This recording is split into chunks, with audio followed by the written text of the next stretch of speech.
Hi, and welcome to Strategy Stuff. In the 17th century, the East Asian island of Taiwan or Formosa underwent a dramatic political transformation, as seen in the three conquests of the island: the initial colonization by the Dutch, the takeover by the independent army of Zheng Chenggong, and the final capture by China's Qing Dynasty. In examining these conquests, we will focus on the following questions. Why was Taiwan worth conquering? What was behind the success of each conquest? And how did these answers evolve as Taiwan grew increasingly developed? With these questions in mind, let's head to the maritime world of early modern East Asia. A glance at Taiwan will reveal several characteristics that will be relevant to this video. First, the island is separated from mainland China's Fujian province by 200 kilometers of ocean, known as the Taiwan Strait. Strong winds, high waves, and the May to October typhoon season make navigating the strait a challenge for inexperienced sailors. Taiwan itself can be divided into two geographic zones. The northern and eastern parts are characterized by steep mountain ridges, isolating them and restricting the amount of agricultural land.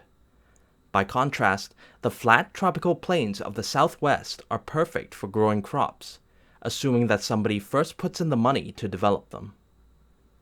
Last is the archipelago of Penghu, 50 kilometers off southwest Taiwan and 150 kilometers off mainland China. Its position makes it a critical strategic point. Defenders can use it to deny shelter to invaders braving the strait, while attackers can use it as a forward base to blockade, raid, or assault the entire western coast. During the early 17th century, Taiwan was inhabited almost exclusively by Austronesian Aborigines, ancestors to a group of peoples ranging from Madagascar to Tahiti. Numbering about 100,000 in Taiwan itself, the Aborigines lived in small villages, practiced slash-and-burn agriculture, and engaged in ritual warfare against each other. The island also served as a refuge for pirates and traders, basically the same people, from China or Japan. These settlements were small, temporary, and unauthorized, as both governments generally saw Taiwan as wild and unworthy of attention. But events would soon bring the island to the forefront of East Asian politics. From a regional perspective, Taiwan sits at the crossroads of the Western Pacific, overlooking the sea lanes running between Japan, China, Southeast Asia, and the Americas. Maritime trade had always been conducted along these routes, but its nature and extent changed dramatically in the 16th century. The primary driver was the development of China's economy. 150 years of stability and development under the Ming Dynasty had fostered a vibrant manufacturing and export sector, of which the silk trade was most desirable to foreigners. At the same time, the increasing complexity of the economy had also created a huge domestic demand for silver currency.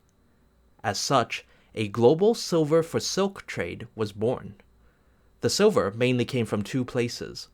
One was Japan, and the other was Spanish America, either directly via Spain's colony in the Philippines or indirectly through the Portuguese Empire and its outpost of Macau. The Ming would also trade for sugar and spice, and those came from the Spice Islands of the Indonesian archipelago. Taiwan initially contributed little to this global economic flow, exporting a small amount of precious metals, sulfur, and deerskins. However, its geographic position made it a natural place of exchange between traders, especially since the island was beyond the jurisdiction of the Ming and its burdensome trade regulations. Throughout the early modern period, this maritime trade was mainly carried by Chinese and specifically Fujian traders. They achieved this despite receiving little support from the Ming, who saw their wealth and network as a potential threat. To protect themselves, the traders self-organized into coalitions comprising of legal merchants, illegal smugglers, overseas communities, and government contacts. For now, these coalitions were focused on protecting their own activities, aka trade, and interfering with the activities of rivals, aka piracy. But perhaps one day, they could be turned towards a political cause. The other relevant group of traders were the Iberians. Portugal had been in East Asia since the early 16th century, with a string of outposts stretching from Malacca to Macau to Nagasaki. Spain would then join them from the opposite direction, establishing Manila as their regional base. Having brought along their own silver, the Iberians didn't need to change existing trade patterns to get what they wanted. The union of Spain and Portugal in 1580 further stabilized their duopoly on the European segment of the trade. Then came the Dutch. Despite being banned from Iberian ports due to their war against Spain, independent Dutch traders had arrived in East Asia by 1600. In order to better compete with the established competition, the Dutch state quickly organized these traders into the Dutch East India Company, a shareholder corporation with a monopoly on Dutch trade within Asia. As a spearhead of Dutch imperial expansion, the company was granted considerable administrative, diplomatic, and military powers in the region.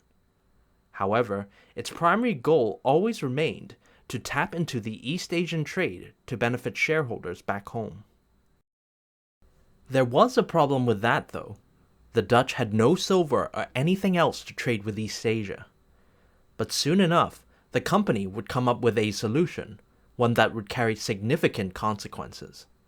They would use military force to seize key producers or exchanges within the trade, use those advantages to install their own monopoly, and through that extract profits out of the existing inter-regional trade. The stage was set for a new wave of disruption across maritime East Asia. With their strategic goals set, the Dutch launched a flurry of attacks against key components of the East Asian trade, especially those controlled by the Iberians. They started by targeting the Spanish silver convoys to the Philippines. At the same time, they began a long-running campaign to wrest the Spice Islands from the Portuguese. Dutch ships would pirate the seas off Manila and Macau, forcing the Southeast Asian trade towards their own posts on Java. With their forces scattered across all of Asia, the Iberians found it impossible to coordinate a counterattack against the Dutch. Instead, they focused on fortifying their positions, particularly Manila and Macau. The Dutch tried their best, but they simply couldn't conquer either of those posts, which shut them out of the lucrative China segment of the trade. After another failed attempt against the two cities in 1622, the frustrated Dutch finally decided to set up their own post in an inferior position, which was the island of Penghu. Unfortunately for them, Fujian officials saw Penghu as Ming territory, and they ordered the Dutch to leave. The Dutch tried to pressure the officials by pirating the coast, only to have the provincial fleet sail over and besiege their camp. Reluctantly, the Dutch agreed to move on. But all was not lost for them. Despite their victory, the Fujian officials recognized that these foreigners would cause far less trouble if they could trade with China. Luckily for everybody, there was an untamed island just off Penghu and beyond Ming jurisdiction, where the Dutch could set up shop and trade unofficially with the Fujianese coalitions. Accordingly, in the spring of 1624, the Dutch established Fort Zeelandia at Taiwan Bay on the southeast coast of Taiwan. The Dutch were right to see Taiwan as the last resort. The area would need a lot of work before it could sustain the trading and plantation economy the Dutch envisioned. Even worse, company headquarters wanted to see stable political control first before granting funds for such work, and this was no easy task given the size of the island and the minuscule Dutch force. The biggest challenge to political control were Chinese and Japanese traders. Backed by powerful entities, neither group accepted that the Dutch had the authority to control them, even when inside Zeelandia. The Dutch, working from a European concept of sovereignty, argued that the traders were in Dutch territory and so had to submit to Dutch authority. The traders replied by arguing that only their home governments possessed such authority over them. In reality, all this was just political theater, because the traders knew that ultimately the Dutch in Taiwan wouldn't risk provoking the Chinese or Japanese. Nevertheless, the Dutch still tried and were quickly taught a lesson. The Japanese traders went back home to complain, triggering a devastating official Japanese embargo on Dutch trade, as well as a few war scares that almost made the Dutch evacuate Taiwan. The Dutch were left with no choice but to exempt the Japanese and beg the shogun for forgiveness. In any case, the Tokugawa were getting tired of overseas entanglements, and removed themselves as a factor by recalling all overseas Japanese in 1635. As for the Chinese, their strength came not from the Ming state, but in their powerful trading coalitions that could ruin Zeelandia's trade with a single command. The Dutch ended up playing a highly deceptive game with the trading coalitions, in particular against a rising organization led by a certain Zheng clan. At times, the Dutch would help the Zhengs against rival coalitions. At times, the Dutch would fight them in the name of piracy suppression. One year, the Dutch would ink trading agreements with the Zhengs. The next, they would encourage subordinates to break away from Zheng rule. The result was a compromise where Zeelandia would be guaranteed the business of a set number of ships each year. Compared with disputes over sovereignty, the territorial challenges to Dutch control were much easier to deal with. With their extensive experience in colonial diplomacy, the Dutch effectively exploited Aboriginal village feuds for their own ends. Like other colonial conquests, the Dutch allied with a weak village against the local hegemon, used their military might to overthrow said hegemon, and then assumed its place to obtain the submission of everybody else. Like all effective colonizers, the Dutch also ruled via non-military means. They sent missionaries to convert the Aborigines, and restructured village councils into village chieftaincies, headed by hand-picked loyalists who owed their power to the colonial hierarchy. Spain also contested Dutch control over Taiwan. After two failed attempts at attacking Zeelandia, in 1626 Spain built a rival fort at Keelung or Geylang Island on the northern coast, claiming all of Taiwan as its own. But the Spanish position was too isolated to threaten the Dutch southwest, and they were soon bogged down with the same problems that had plagued Zeelandia. In fact, the Spanish colony might have unintentionally extended the Dutch presence, because fear of an Iberian-dominated Taiwan Strait was probably what convinced the Dutch to hang on through the worst of the Japanese war scares. Ultimately, with the Dutch still around and Keelung perennially unprofitable, the Spanish abandoned their colony in 1642. By 1635, Taiwan was finally deemed secure enough for company money to start coming in. The Dutch had already established Fort Provincia in 1625 to prepare the southwest plains for agriculture. Now, local development began in earnest. To lay the groundwork for a plantation economy, the Dutch built infrastructure, drew up a legal code, and introduced the relevant crops and livestock. Most significantly, they also brought about 15,000 Fujianese colonists to Taiwan.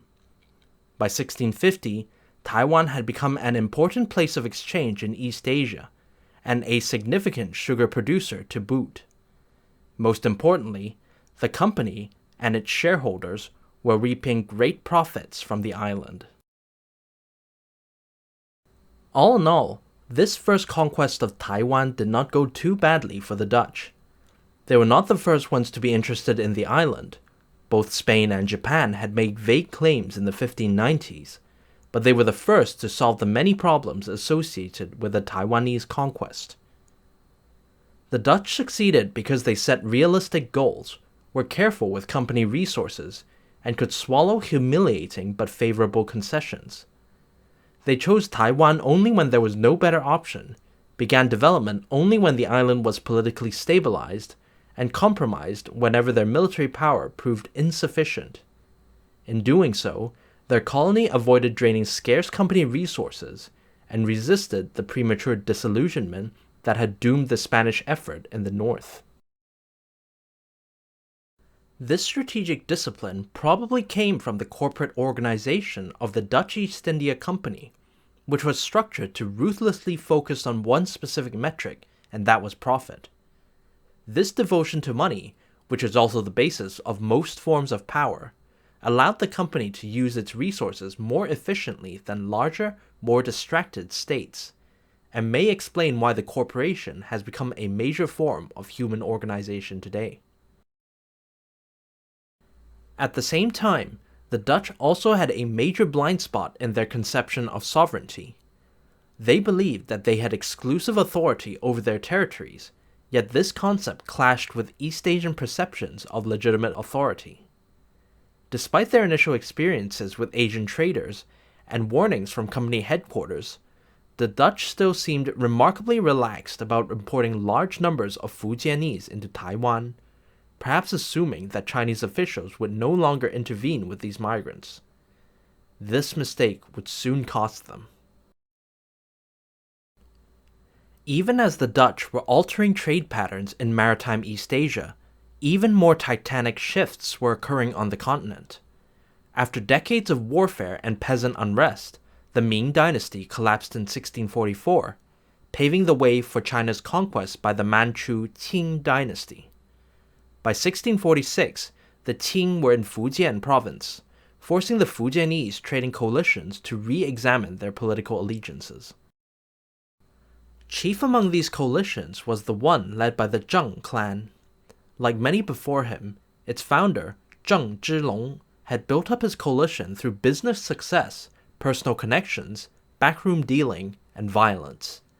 Unlike them, Zhilong had also wisely extorted an official position from the embattled Ming court, who made him an admiral with a mandate to eliminate pirates. With it, Zhilong not only had carte blanche to eliminate his rival coalitions, but also had the legitimate authority to keep his followers firmly united and subordinate to him. In this way, the Zhengs were able to dominate maritime trade from Japan to Siam. But now the Ming was gone, and with it, the admiralship that lay at the heart of Zhilong's coalition. Zhilong initially funded a Ming court in exile in Fujian as a replacement, but soon decided that a Qing position might serve him better. He therefore surrendered, but contrary to his expectations, the Qing sent him into exile. His son, the famous Zheng Chenggong or Koxinga, had a different approach. He would rally the Zheng coalition around a new purpose of Ming loyalism. By leading resistance to the foreign Manchus, not only could Chenggong retain the loyalty of his Han Chinese followers, he might also attract new ones who wanted a Ming restoration. With this advantage, Chenggong seized control of the coalition and commandeered its considerable resources towards the Ming cause. However, shared purpose was not the same as legitimate authority, and Chenggong's coalition saw themselves more as partners than as subordinates. If they disagreed with Chenggong, they often felt that they could argue with him, disobey his orders, and even break away from his leadership. And there was plenty of room for disagreement when it came to Ming loyalism. From his base in Xiamen Island in southern Fujian, Chenggong had the choice of three strategic directions.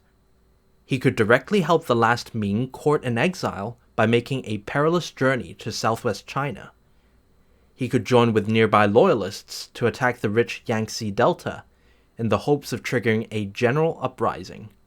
Or he could do what most in his coalition probably wanted, which was to pay lip service to the Ming while exploiting the chaos to extend Zheng trade and influence. Throughout the 1650s, Chenggong ended up veering between all three strategies. He first led an expedition to the southwest, only to turn back when the Qing threatened Xiamen. He then spent the next few years raiding the Fujian coast, acting as a mere local nuisance even as the Manchus crushed the southwestern court. Then in 1659, he suddenly assaulted the Yangtze Delta, only to be swiftly repelled by Qing forces. With each change of strategy, disagreeing or disillusioned groups would abandon Chenggong's coalition, and some even defected to the Qing. By this time, Chenggong was in a real bind. The Yangtze failure had cost his coalition much, but his trade network could make up the losses. More worrisome was his recognition that direct Ming loyalism wasn't working. The southwestern court had fled to Burma, no loyalist revolt had greeted him in the delta, and his forces stood no chance against the Manchu cavalry. He was now the only significant loyalist force left, and the Qing were focusing entirely on him.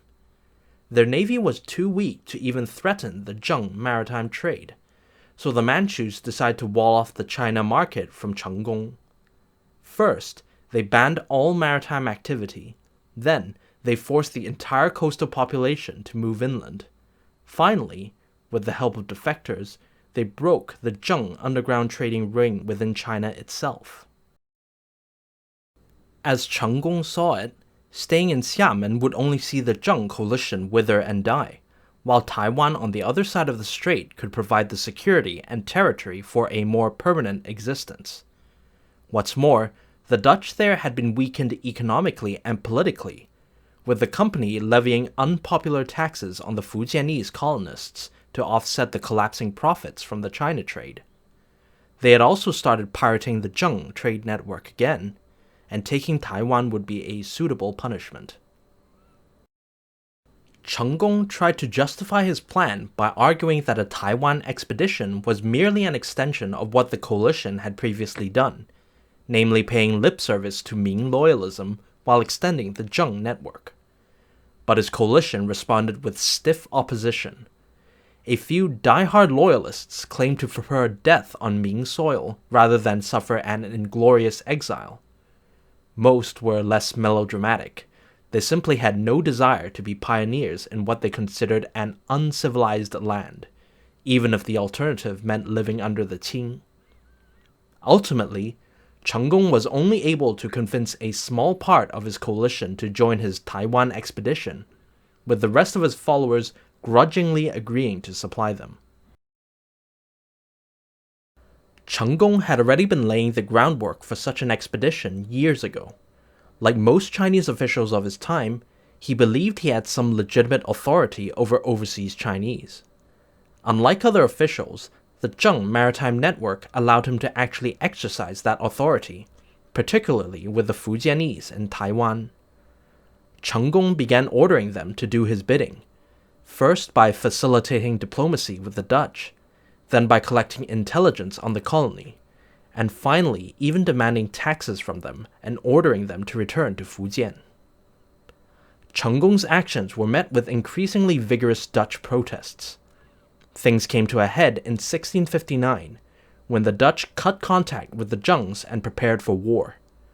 Their defensive strategy was simple: fortify Forts Zeelandia and Provincia, bring all edible foodstuffs into their walls, and hold out until relief forces arrive.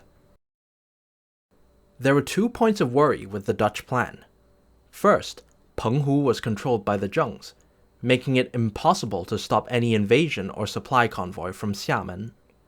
Second, the first batch of company reinforcements would not take the Zheng threat seriously. Apart from their belief that the weak Chinese could not possibly capture modern Dutch forts, they also noted that Xiamen was currently being pressured by a Qing army, so Chenggong surely wouldn't try to cross the strait. In classic company fashion, they decided that the governor was wasting resources, and decided to make better use of them by sailing away and attacking Macau again. The newcomers had utterly misjudged the situation. The Zheng navy easily blocked the Qing army from landing on Xiamen Island, and eventually forced it to withdraw. Immediately afterward, Chenggong took the 20,000 men who would follow him, and on April 1661, he invaded southwest Taiwan, where the Fujianese colonists helped him land. The 1,500-strong Dutch garrison locked themselves into the forts, watching helplessly as the rest of the island, including the Aborigine chieftains, surrendered. But soon, it turned out that the Zhengs had also utterly misjudged the situation. Based on the intelligence he had gathered, Chenggong assumed that an April campaign would let his troops live off the land and score a quick victory. so he had only brought 5 days' worth of rations with him. This decision was highly imprudent. Even before reaching Taiwan, a storm had forced his army to shelter in Penghu, where they had already consumed most of those rations. Even worse, the Zhengs now realized that Taiwan was not as bountiful as they thought, as most of the colony was geared for sugar, not rice production.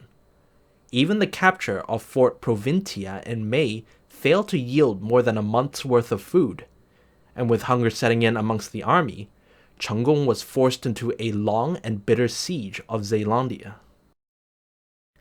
Realizing he was not prepared for this, Chenggong launched various attempts to obtain Zealandia by storm or negotiations, all ending in failure. Inevitably, this led to another situation that he had hoped to avoid: the arrival of a second batch of Dutch reinforcements in September, bringing the garrison back to 1,500, even as the Zheng army had shrunk to 15,000. But that wasn't even the worst news. The commanders in Xiamen now saw the expedition as an utter fiasco and began delaying supplies to Chenggong to force his recall. One commander even defected to the Qing rather than reinforce Taiwan any further. Chenggong was on the brink of failure, but to his credit, he had at least kept his army together and had overwhelmed several attempts by the Dutch to break his siege lines. A chance defection revealed a weak position in the Dutch defenses, which Chenggong's intelligence had somehow overlooked all this time. Summoning up their remaining strength, the Zhengs took the position, and the Dutch meekly surrendered in February 1662. Compared with Taiwan's first conquest by the Dutch, this second conquest by Zheng Chenggong was carried out with less care. His strategy for a quick seizure of Taiwan was nearly defeated, thanks to fundamental intelligence errors, especially regarding Taiwan's food wealth. These occurred despite the extensive Zheng network on the island. Two problems may have contributed to these mistakes. First, the nature of the Zheng coalition made it difficult to plan and execute on good strategy. Fundamentally, Chenggong could not count on the good faith or obedience of those followers who opposed the Taiwan expedition. As a result, he might have crafted an over-optimistic Taiwan strategy, hoping to convince skeptics and reassure himself that he would not be away from Xiamen for long. Second, the Zheng takeover also reveals the limits of non-military forms of power. Despite his extensive economic and political influence in Taiwan, Chenggong still had to use military means to eject the Dutch. Furthermore, this influence still couldn't prevent the military mistakes and omissions that nearly defeated the expedition. We should also note that Chenggong's cultivation of non-military power proved just as threatening to the Dutch as the military variant, causing them to prepare for invasion 2 years before it actually occurred. Zheng Chenggong would not long outlive his victory, dying 4 months after the conquest. To the anger of his Xiamen subordinates, once established in Taiwan, he began shifting his tone on Ming loyalism, de-emphasizing direct action on mainland China in favor of preserving Ming culture through protecting overseas Chinese.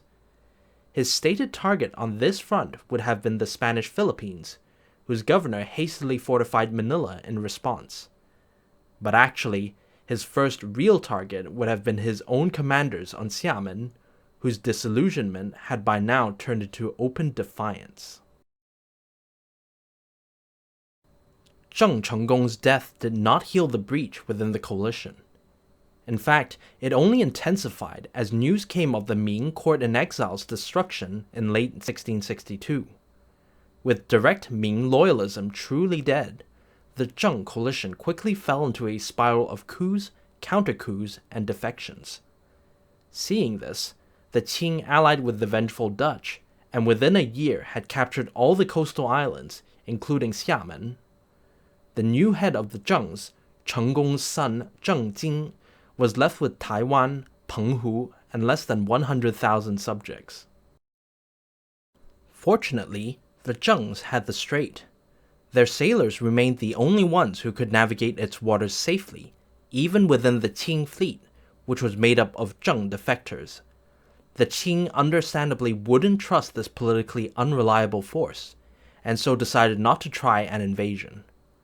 Working alone, the Dutch briefly re-established themselves at Keelung Island, but like the Spanish before them, got bogged down and withdrew after 4 years. Zheng Jing now had some breathing space to rebuild his shattered organization. In a way, the loss of much of the original Zheng coalition helped Jing, because what remained was now firmly committed to a Taiwan strategy.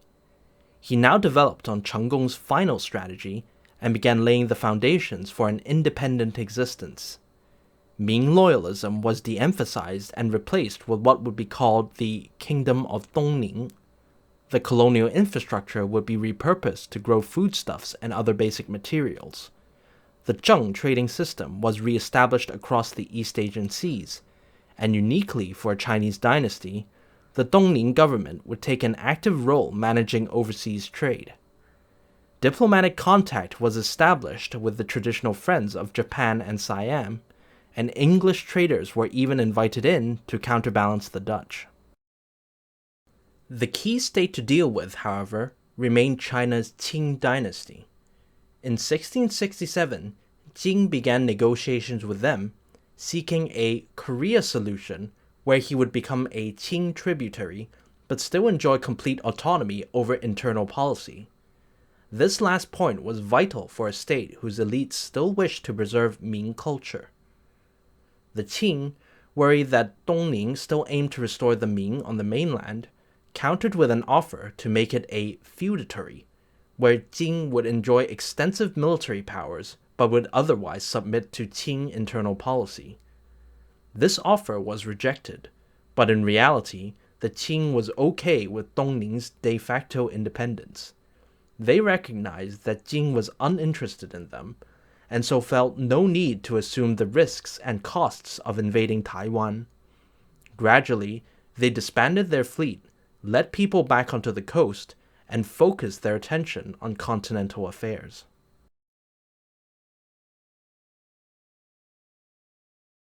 Freed of continental pressure, Dongning was poised to pursue a genuinely maritime strategy, posing as the protector of overseas Chinese while using their influence to capture, dominate, and profit off the East Asian maritime trade.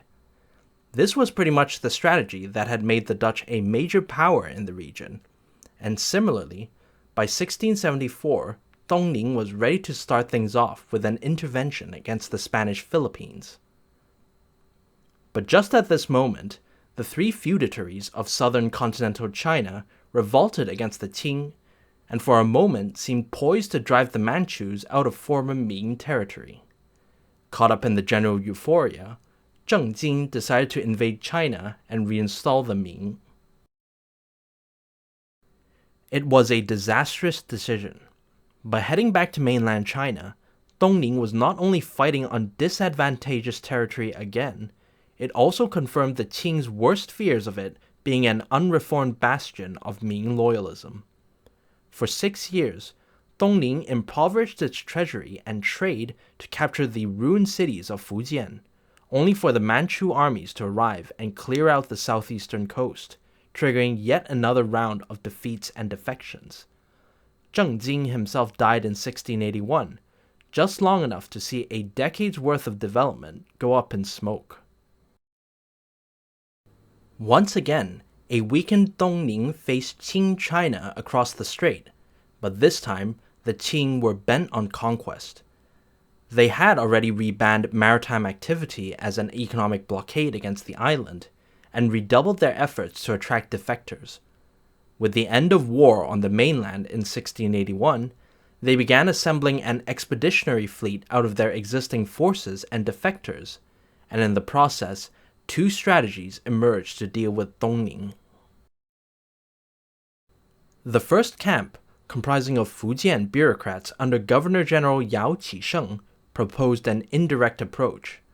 Rather than risk the Qing fleet and its experienced sailors in a naval battle with Dongning, Yao proposed to use the main Qing fleet to threaten Penghu and pin down Dongning's fleet there, while a smaller force would travel north and land at Taiwan's northern coast, possibly to secure the defection of the regional commander.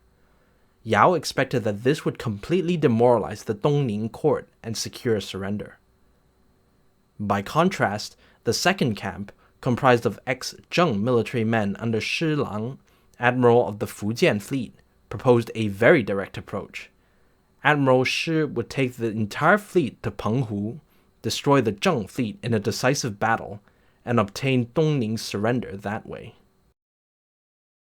From the Qing viewpoint, both strategies had their strengths and drawbacks. Yao's plan assumed, likely correctly, that the Qing fleet was not on par with the Zheng fleet, and so offering battle would be an incredibly risky endeavor. Yet the solution of landing in northern Taiwan had never produced a successful capture before, and instead had often resulted in the attacker being bogged down trying to secure the area. And with the Qing busy with Russia and the Zhenghars to the north, the last thing they needed was a running sore in Taiwan. Shi Lang's plan offered one chance for a quick and decisive solution, but its success essentially depended on luck of weather and the admiral's skills. Ultimately, the Qing court decided to go with the military man, giving Admiral Shi overall command of the enterprise in November 1682. What happened next showed that Admiral Shi's plan was a throw of the strategic dice. Bad winds kept the Qing fleet in port until June 1683, when court pressure forced the admiral, despite his better judgment, to depart with 200 ships. He reached the outskirts of heavily fortified Penghu in July, where he met a Dongning fleet of equal size and was initially defeated. After a week perilously anchored off a small islet, Shi Lang received reinforcements and tried again, this time surrounding and destroying the Dongning fleet. Despite this victory, the Qing fleet itself was so damaged that the admiral refused to push on towards Taiwan. He was right not to push his luck. Had a storm struck the fleet at any point in the campaign, the Qing would likely have been the ones utterly defeated. To his credit, Shi Lang correctly predicted the effects of his victory at the Battle of Penghu. Immediately, regional commanders began defecting to the Qing, culminating in the King of Dongning's surrender in August 1683. The Qing considered abandoning Taiwan back to the Aborigines, but ultimately accepted the admiral's recommendation to garrison the island as a forward post. However, they rejected his other recommendation to continue developing the island, and deported many Fujianese and Zheng colonists back to the mainland. Taiwan would fade from the international stage for the next 150 years. The third conquest of Taiwan by the Qing was, as mentioned, a throw of the strategic dice. The Qing would have preferred not to waste their resources on conquering the island, but Zheng Jing's unwise decision to re-engage in continental affairs made it impossible to ignore Dongning. Even then, the Qing's choice of strategy and post-victory policy showed that they simply wanted Taiwan to disappear as a problem as quickly as possible, so they could get back to more serious enemies on the steppe frontier. Even as an enemy, and despite its maritime potential, Taiwan would only ever exist at the periphery of a continentally focused China. In examining the three conquests of Taiwan in the 17th century, we can draw out a few similarities. Firstly, the island's size, separation by the strait, and interior geography acted as large force multipliers, allowing its regimes to hold off much larger enemies based on the mainland. Even an amphibious landing was not necessarily enough for victory, as the north and southwestern parts of the island formed separate power centers that could survive without the other. Capturing Penghu, however, exposed both centers to potential attack, encouraging demoralization and the collapse of political will. Secondly, Taiwan's development relative to coastal China determined how desirable it was as a conquest. Despite its regional position at the crossroads of maritime trade, The island's low level of development throughout this period meant that potential conquerors preferred owning points on coastal China, only seeing Taiwan as a conquest of last resort. After all, most southeastern Chinese ports or islands more or less occupied the same regional position, and they could be made productive with a much smaller military, political, or monetary investment. Lastly, Taiwan simply could not be conquered or defended through non-military forms of power alone. Dutch attempts to convert the Aborigines didn't prevent the latter from submitting to the Zhengs. Zheng Chenggong's ties with the Fujianese colonists may have hindered his effort against the Dutch, and defection alone wasn't enough to hand Dongning over to the Qing. One can argue that non-military power smoothed the task of conquest, but in the last accounting, Taiwan's conquest still required assuming the costs and risks of battle. The Dutch, facing limited military opposition, had the freedom to carefully plan and execute an efficient strategy to establish control. The Zheng coalition, pressured from within and without, adopted a flawed strategy that only grim determination carried to victory. And the Qing essentially made a successful bet that allowed them to quickly capture the island. Semi-intentionally, these three conquerors would bring Taiwan under mainland Chinese influence and lay the groundwork for the state that exists today. Thanks for watching the video, and please give a like and subscribe. If you have any questions, I'll be happy to answer them in the comments section.